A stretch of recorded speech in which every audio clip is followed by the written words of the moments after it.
कृति चौहान। जी ma'am आपका parcel. भैया नहीं चाहिए प्लीज। मैम अगर आपको नहीं चाहिए तो आपने जहाँ से ऑर्डर किया है वहाँ से आप रिटर्न रिक्वेस्ट डाल दीजिए, वापस हो जाएगा, पर यहाँ तो आपको लेना पड़ेगा। ठीक है दीजिए। मैम हाँ एक गिलास पानी मिलेगा? भैया आप कहीं और पी लो पानी प्लीज। मैम बहुत ज़ोरों की प्यास लगी है। ठीक है लाती हूँ।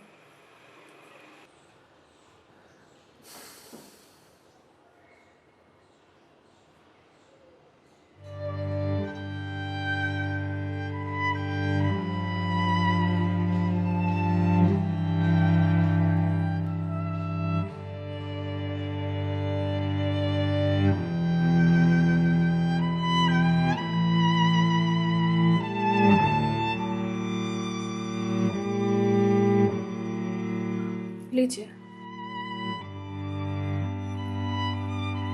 लीजिए भैया, देख क्या रहे हैं?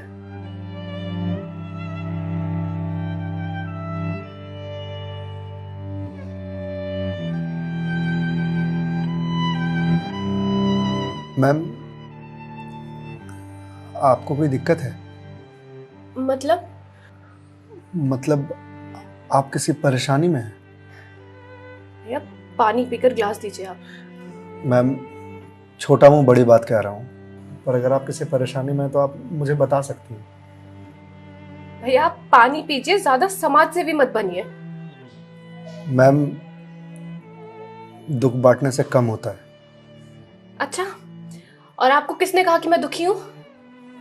मैम अगर आप दुखी नहीं हैं तो फिर वो फंदा क्यों लगा रखा है?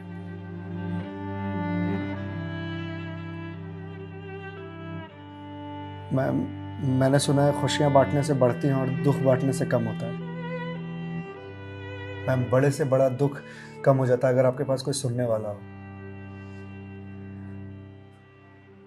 मैम प्लीज़ मैम रोइए मत मैम।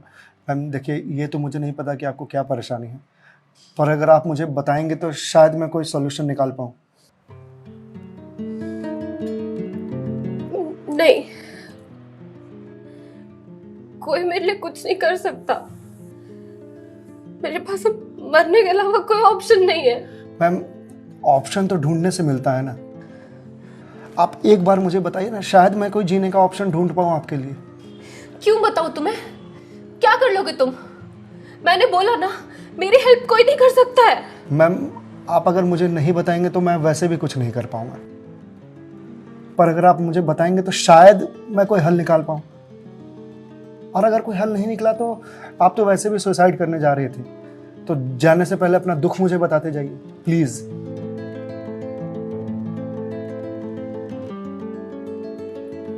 Please ma'am.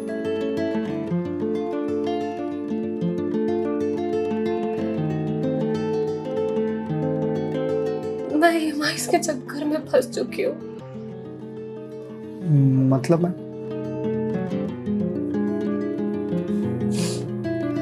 कुछ साल पहले एक कोर्स के लिए मैंने लोन लिया था, फिर उसके कुछ वक्त के बाद एक और लोन, और ये लोन का सिलसिला यूं ही चलता गया। इस महंगाई के जमाने में पैसे की जरूरत तो हर किसी को पड़ती है, मुझे भी थी।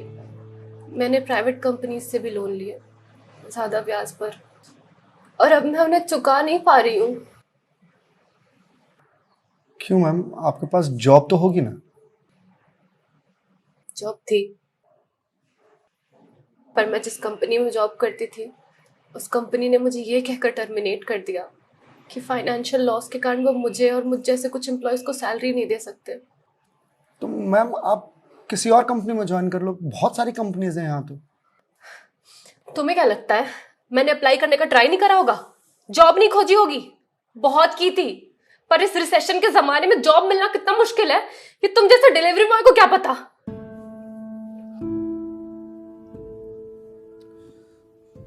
आई एम सॉरी मैम, शायद आप सही कह रही हैं, मुझे इस बारे में कोई जानकारी नहीं।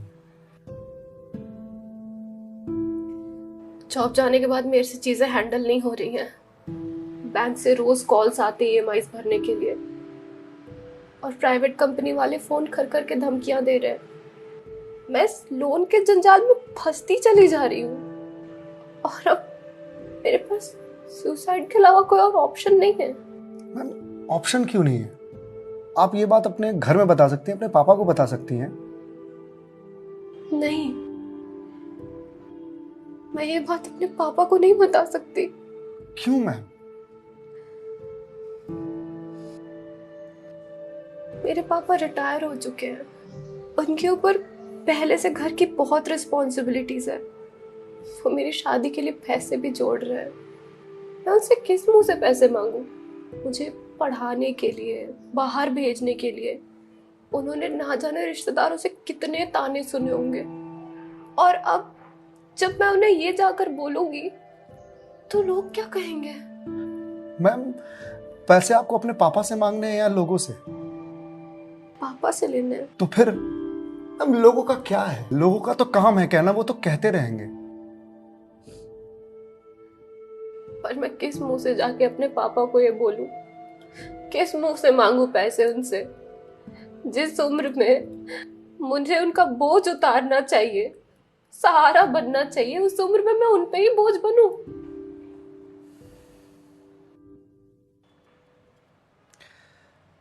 मैम एक बात बताएंगे आप, बचपन में आपके सबसे फेवरेट चीज क्या थी? बचपन में मुझे साइकिल का बहुत शौक था। तो मैम आपको साइकिल किस एज में मिली थी? यही कोई 8 साल की होंगी मैं। तो साइकिल तुरंत मिल गई थी आपको? नहीं, पापा तो मान ही नहीं रहे थे। बोल रहे थे गिर जाएगी, चोट लगा लेगी। तो फिर कैसे साइकिल मिली? बहुत जिद की थी मैंने, बहुत। खाना पीना सब छोड़ दिया था। तो मैम साइकिल के लिए जो जिद किया आपने, तो शर्म आई होगी आपको? तो मुझे मुझे क्यों शर्म आएगी? पापा है वो मेरे, उनसे जिद नहीं करूंगी तो किससे जिद करूंगी? तो मैम जब बचपन में साइकिल के लिए जिद करने में शर्म नहीं आई तो अब क्यों आ रही है?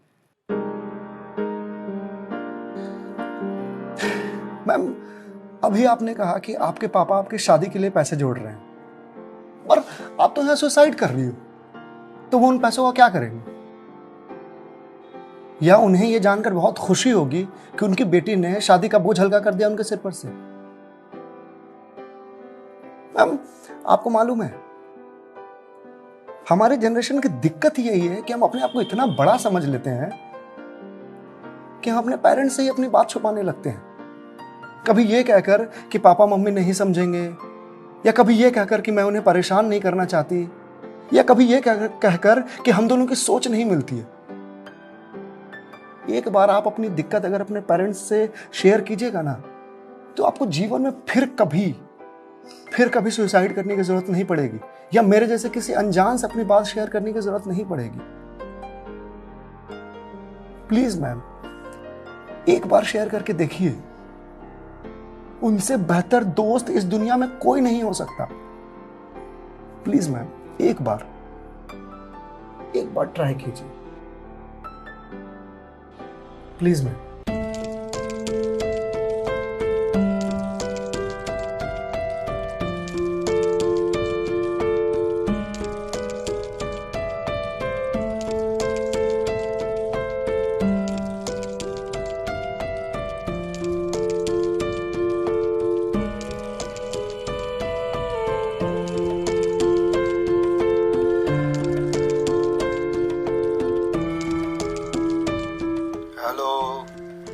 हेलो पापा। हाँ अदिति बोल, कैसी है बेटा? पापा मुझे आपसे कुछ बात करनी है। हाँ बोल ना बेटा। पापा मैं क्या हुआ बेटा? पापा मैं बहुत परेशान हूँ। हाँ तो मुझे बता ना, किस लिए परेशान है? अदिति बेटा रो क्यों रही है, बता ना क्या बात है?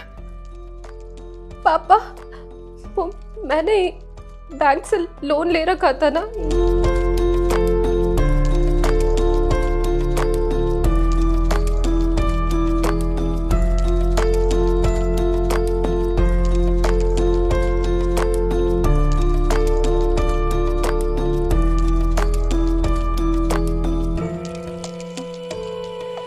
देख बेटा, जो हो गया सो हो गया, तू चिंता मत कर, मैं हूं ना, काम करता हूँ, मैं कल ही तेरे पास आता हूँ, तो बिल्कुल भी चिंता मत कर। हाँ पापा, आप प्लीज आ जाइए। देखा मैं, आपके पापा आपके एक फोन पर यहाँ आने को तैयार हो गए और आप इतने दिनों से अकेले सफर कर रहे थे। मैम, मम्मी पापा से बढ़िया दोस्त कोई हो ही नहीं सकता। आप एक बार उन्हें दोस्त बना करके तो देखिए।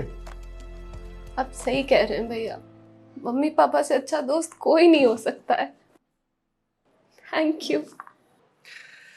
इट्स ओके मैम, ये लीजिए क्लास। वंस अगेन भैया, thank you so much. It's okay ma'am, bye.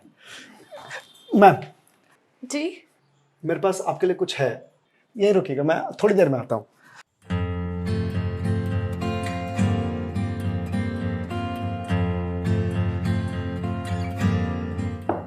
Ma'am. जी भैया।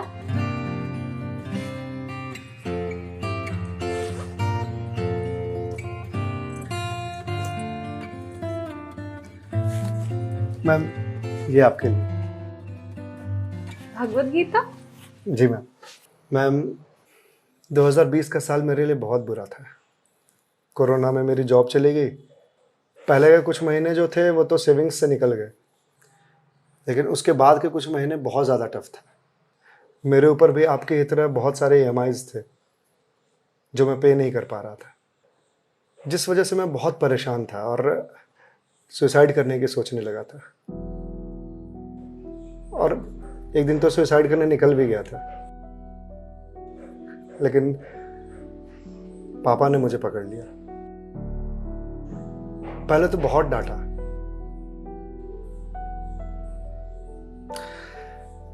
फिर उसके बाद सीने से लगा करके कहा कि तू चिंता क्यों करता है, मैं हूं ना। उन्होंने ही मेरे सारे बिल्स पे किए और उसके बाद ये भगवत गीता दिया मुझे और बोला, बेटा जीवन में जब भी कोई परेशानी आए, किसी चीज का हल ना मिले तो ये पढ़ लेना। इसमें जीवन की सारी परेशानियों का हल तुझे मिल जाएगा। और मैम, वो दिन है और आज का दिन है। आज जिस कंपनी से मैं आपको डिलीवरी करने के लिए आया हूं वो मेरी ही कंपनी है। आपकी अपनी कंपनी है? जी मैम। कोरोना के बाद मैंने अपना स्टार्टअप शुरू कर दिया था जॉब जाने के बाद, क्योंकि जॉब मिल ही नहीं रही थी। तो अगर आपकी कंपनी है तो फिर ये डिलीवरीज आप क्यों कर रहे हैं? मैम, मुझे अच्छा लगता है अपना काम खुद करना, और शुरुआत तो मैंने अकेले से ही किया था ना। आज भी जब मन करता है तो निकल जाता हूँ डिलीवरी करने के लिए। और देखिए, आज तो निकलना मेरा सफल रहा, आपसे मुलाकात हो गई। और जो सीख मुझे भगवत गीता से मिली वो मुझे आपको देने का मौका मिला। मैम, वैसे तो बहुत सारी बातें हैं इसमें सीखने की, पर जो सबसे अच्छी बात मुझे लगती है वो ये कि जो समय है ना, ये कभी एक सा नहीं रहता। आज बुरा समय है तो कल अच्छा समय जरूर आएगा। आज अंधकार है तो कल सवेरा जरूर आएगा। इसलिए कभी भी अच्छे समय में इतराना नहीं चाहिए और बुरे समय में विचलित नहीं होना चाहिए। समय है, कट जाएगा। मैम, इस एक थॉट ने मेरी पूरी जिंदगी बदल दी। मैम, तो अब आप पढ़िए इसको, देखिए शायद आपको कुछ और मिल जाए। पर मैम, जो भी मिले उसे लोगों से शेयर जरूर कीजिएगा, क्योंकि कहते हैं ना, ज्ञान बांटने से बढ़ता है। Thank you.